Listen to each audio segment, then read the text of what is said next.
आप सभी विद्यार्थियों का चैनल पर हार्दिक स्वागत है। राजस्थान कर्मचारी चयन बोर्ड जयपुर द्वारा ये सीईटी की विज्ञप्ति जारी की गई थी। इसमें अपने इम्पोर्टेंट जो भी है वो पढ़ेंगे, इसमें जो भी अपने काम की बातें हैं वो इसमें सारी निकाल लेंगे। बाकी सारा मैं इसमें जो नोटिफिकेशन है इसका वो सारा आपको दिखा दूंगा। तो इसमें देख लो आप, ये 6 तारीख का अपने नोटिफिकेशन आया हुआ है, ये विस्तृत विज्ञापन है। तो इसमें कौन कौन सी अपने ये अपने पहली बात तो देख लो, ये स्नातक स्तर की है। और इसमें कौन कौन से पद आएंगे जो इसमें शामिल होंगे, वो है इसमें प्लाटून कमांडर, जिलेदार, पटवारी, कनिष्ठ लेखाकार, तहसीलदार लेखाकार, महिला पर्यवेक्षक, उप जेलर, छात्रावास अधीक्षक ग्रेड सेकंड, पटवारी, ग्राम विकास अधिकारी और कनिष्ठ लेखाकार, तो ये इसमें शामिल होंगे। और इसकी पात्रता ये दे रखी है इसमें, आगे देखते हैं इसमें। और ये इसमें इम्पोर्टेंट है अपने, जो पहले नहीं था, अब की बार इसमें किया गया है। कौन सा?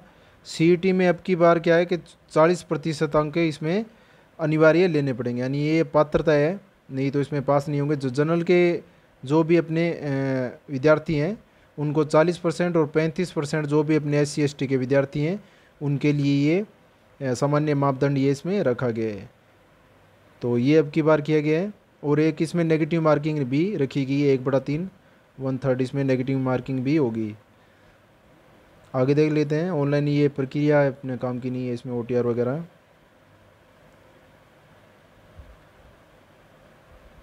और बाकी इसमें ये सारा ऑनलाइन फॉर्म भरने की ये विधि वगैरह दे रखी है मित्र। और ये देख लो आप, इसमें ये लिस्ट और दे रखी है, समान पात्रता परीक्षा। इसमें ये देख लो आपने पंजीयन शुल्क कितना लगेगा, तो इसमें देख लो आप 600 रुपये किन के लिए है। ये सामान्य वर्ग और क्रीमिलियर श्रेणी के अन्य पिछड़ा वर्ग और अति पिछड़ा वर्ग के आवेदकों हेतु, और 400 रुपये रखे गए हैं SC ST और दिव्यांगजन आवेदकों हेतु 400 रुपये फीस रखी गई है। और ये इसमें पद हो गए, ये पहले भी लिस्ट दे रखी थी आगे। ये प्लाटून कमांडर, जिलेदार, पटवारी, कनिष्ठ लेखाकार, तहसीलदार लेखाकार, महिला पर्यवेक्षक, ये उप जेलर, पटवारी, ग्राम विकास अधिकारी और कनिष्ठ लेखाकार। तो इस तरह से ये दे रखी थी आगे।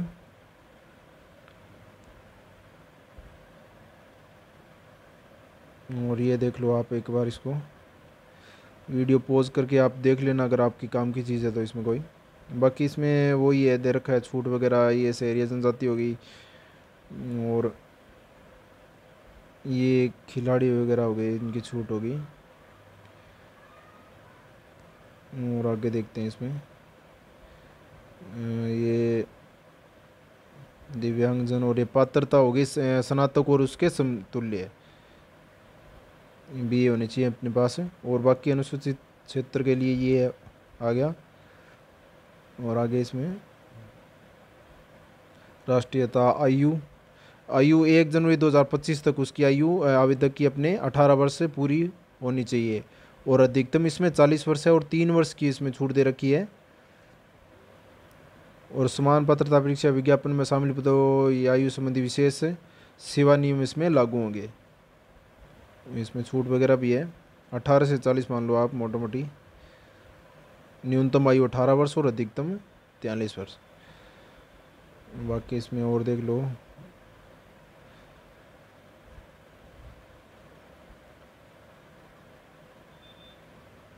ये देखो, अनुसूचित जाति जनजाति अभ्यर्थियों के मामले में 5 वर्ष और शिथिलता दी जाएगी।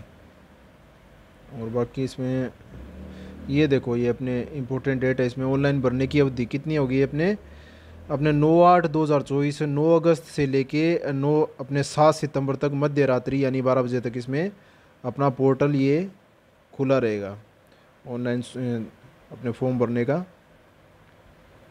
9/8 से लेके 7/9 तक। परीक्षा का आयोजन ये भी अपने देख लो, इसमें 25/9/2024 से लेके 28/9/2024 के मध्य ये आवंटन हो जाएंगे केंद्रों के।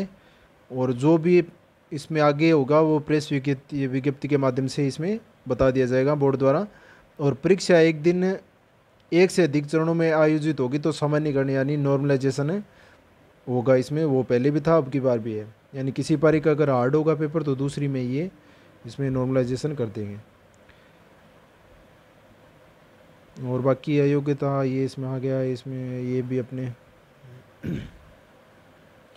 ये फोटोग्राफ वगैरह ये कितने पिक्सल की, ये कितनी होनी चाहिए वो वगैरह। और बाकी इसमें अपने काम की चीज़ है तो वो देख लेंगे अपने। ऑनलाइन आवेदन में संशोधन की प्रक्रिया, ये बाद की बातें हैं सारी। देखो बढ़िया से फॉर्म भरना आराम से, संशोधन की बाद में दिक्कत ही ना आए, लेकिन थोड़ा टाइम लग जाए तो कोई दिक्कत नहीं है। ये देखो अपने समान पात्रता परीक्षा स्नातक स्तर हेतु परीक्षा की स्कीम है पाठ्यक्रम, तो इसमें ये देख लो अपने तो विषय विवरण इसमें पहले विषय दे रखे हैं और आगे के पेजों में ये विस्तृत सिलेबस इसमें दे रखा है। तो प्रश्नों की संख्या होगी 150 और कुल अंक हो गए 300 और समय हो गया अपना 3 घंटे का। तो कौन कौन से अपने विषय हैं इसमें? भारतीय राष्ट्रीय आंदोलन पर विशेष बल के साथ राजस्थान और भारत का इतिहास, हिस्ट्री आ गई किसकी? अपने भारत की और राजस्थान दोनों की हिस्ट्री आएगी। और राजस्थान का इतिहास ये आ गया, कला संस्कृति आ गई, साहित्य परंपरा विरासत, भारत का भूगोल राजस्थान का भूगोल, राजस्थान पर विशेष बल के साथ राजनीतिक अपने राजनीतिक व्यवस्था, भारतीय राजनीतिक व्यवस्था, भारत की राज व्यवस्था, राजस्थान की अर्थव्यवस्था, विज्ञान एवं प्रौद्योगिकी, तार्किक विवेचन एवं मानसिक योग्यता, सामान्य हिंदी, सामान्य अंग्रेजी और कंप्यूटर का ज्ञान और समसामय के करंट जी के, ये इसमें आ जाएगा। सभी प्रश्न बहुविकल्पी होंगे और सभी प्रश्नों के अंक समान होंगे और किसी प्रश्न के गलत उत्तर के लिए परीक्षार्थी के प्राप्तांकों में से उस प्रश्न के पूर्णांक का 1/3 1/3 भाग नकारात्मक अंकन नेगेटिव मार्किंग के रूप में काटा जाएगा। तो ये आप ढंग से देख लेना, इसको नेगेटिव मार्किंग है, पिछली बार नहीं थी, अब की बार इन्होंने ये क्राइटेरिया थोड़ा इसमें थोड़ा छूट दे दी और नेगेटिव मार्किंग को इसमें बढ़ा दिया। अब देखते हैं इसमें विस्तृत क्या दे रखा है। भारतीय राष्ट्रीय आंदोलन पर विशेष बल के साथ राजस्थान और भारत का इतिहास। अब इसमें देखो भारतीय इतिहास की महत्वपूर्ण घटनाएं कौन सी? 19वीं से 20वीं शताब्दी में सामाजिक और धार्मिक सुधार आंदोलन, 19वीं एवं 20वीं शताब्दी, तो ये मोटा मोटी सारा पूछ लिया इन्होंने। भारतीय स्वतंत्रता आंदोलन की अपने अवस्थाएं होगी, देश के विभिन्न क्षेत्रों में योगदानकर्ताओं योगदान, 1857 की क्रांति में राजस्थान का योगदान, राजस्थान में जनजातीय किसान आंदोलन आगे, राजनीतिक जन जागरण एवं प्रजामंडल आंदोलन आगे, स्वातंत्र्य राष्ट्रीय विकास, राष्ट्रीय एकीकरण, राज्यों का पुनर्गठन, नेहरू युग के सांस्थानिक निर्माण और विज्ञान एवं अपने तकनीकी का विकास। तो ये आगे राष्ट्रीय आंदोलन पर विशेष बल देते हुए राजस्थान और भारत का इतिहास। अब अगला पार्ट देखते हैं, राजस्थान का इतिहास, कला संस्कृति साहित्य परंपराएं विरासत। इसमें प्राचीन सभ्यताएं आगे, स्पेशली इसमें पूछा जाएगा कालीबंगा, आहड़, गणेश्वर, बालाथल और बेराट। राजस्थान के इतिहास की महत्वपूर्ण घटनाएं, राजवंश, प्रशासनिक राजस्व व्यवस्था, सामाजिक आयाम हो गए, स्थापत्य कला होगी, किले स्मारक चित्रकला, राजस्थान साहित्य कृतियाँ, बोलियाँ, मेले त्योहार, लोक नृत्य, राजस्थानी संस्कृति परंपरा विरासत, राजस्थान धार्मिक आंदोलन, संत लोक देवता, महत्वपूर्ण ऐतिहासिक स्थल आ गए, राजस्थान के प्रमुख व्यक्तित्व आ गए, राजस्थान का एकीकरण आ गया। अब देखते हैं भारत का भूगोल और राजस्थान का भूगोल, दो अलग अलग है इसमें। भारत के भूगोल में भौतिक स्वरूप आ गए अपने पर्वत, पठार, मरुस्थल, मैदान और जलवायु और मानसून तंत्र, प्रमुख नदियाँ, बांध, झीलें व सागर, वन्य जीव अभ्यारण्य आ गए, प्रमुख फसलें गेहूँ, चावल, कपास, गन्ना कहाँ पे क्या होता है, ये कितनी मात्रा में होता है और क्या क्या तापमान पे होता है, ये प्रमुख खनिज हो गए, लोहा, एसिड, मैग्नीज, बॉक्साइड और अब्रक, ऊर्जा संसाधन परंपरागत और गैर परंपरागत और प्रमुख उद्योग आ गए, ये इसमें राष्ट्रीय राजमार्ग, परिवहन साधन, ये सारे आ गए इसमें भारत में। और राजस्थान में क्या पूछा है अपने, भूगर्भिक संरचना, भू आकृतियाँ, प्रदेश, जलवायु दशाएं, मानसून तंत्र, जलवायु अपवाह तंत्र आगे, प्राकृतिक वनस्पति, वन्य मृदाएं, रबी खरीफ की फसलें, जनसंख्या वृद्धि, घनत्व, साक्षरता, लिंगानुपात, प्रमुख जनजातियाँ, धात्विक अनंत पदार्थ, ऊर्जा संसाधन, परंपरागत गैर पर्यटन स्थल, यातायात के साधन और राष्ट्रीय राजमार्ग, रेलवे, वायुयान। अब इसमें देखते हैं राजस्थान विशेष बल के साथ भारतीय राजनीति की व्यवस्था। तो ये राजनीति पॉलिटी आ गई अपनी, संविधान की प्रकृति आ गई, प्रस्तावना आ गई, मौलिक अधिकार, नीति निर्देशक तत्व आ गए, मौलिक कर्तव्य आ गए, संघीय ढांचा हो गया, संवैधानिक संशोधन आ गए, आपातकाल आ गया, जनहित याचिका आ गई, संविधान सभा, ये संविधान सभा और संविधान की विशेषता आ गई, राष्ट्रपति, प्रधानमंत्री, मंत्रिपरिषद, संसद, उच्चतम न्यायालय, संघीय एवं राज्य कार्यपालिका, निर्वाचन आयोग, महानियंत्रक, ये महालेखा परीक्षक, मुख्य चुनाव आयुक्त, लोकपाल, राष्ट्रीय मानवाधिकार आयोग, स्वायत्त शासन एवं पंचायती राज। और राजस्थान का राजनीतिक प्रशासनिक व्यवस्था, राज्यपाल, मुख्यमंत्री, राज्य व्यवस्था, ये राज्य विधानसभा, उच्च न्यायालय। राजस्थान लोक सेवा आयोग, जिला प्रशासन, राज्य मानवाधिकार आयोग, लोकायुक्त, निर्वाचन आयोग और राज्य सूचना आयोग। तो ये पॉलिटी आ गई अपने सारी की सारी भाई।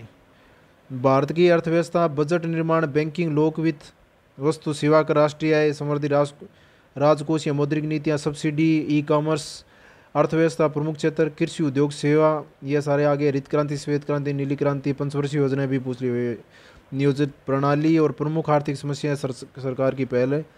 आर्थिक सुधार में उदारीकरण, ये आ गया। राजस्थान की अर्थव्यवस्था, राजस्थान की खाद्य व्यावसायिक फसलें, कृषि आधारित उद्योग, वृहत सिंचाई, नदी घाटी परियोजना, बंजर भूमि, इंदिरा गांधी नहर, उद्योगों का विकास, स्थान कृषि या खनिज आधारित उद्योग, लघु कुटीर ग्राम उद्योग, ये सारे आगे। गरीबी, बेरोजगारी अवधारणा, प्रकार, कारण, निदान, वर्तमान फ्लैगशिप योजनाएं, सामाजिक न्याय, अधिकारिता, कमजोर वर्गों का प्रावधान और विभिन्न कल्याणकारी योजनाएं, महात्मा गांधी नरेगा आ गया इसमें। और राष्ट्रीय आंदोलन, लघु उद्यम वित्तीय संस्थाएं और 73वें संविधान संशोधन ये के अनुसार पंचायती राज संस्थाओं के ग्रामीण विकास में भूमिका।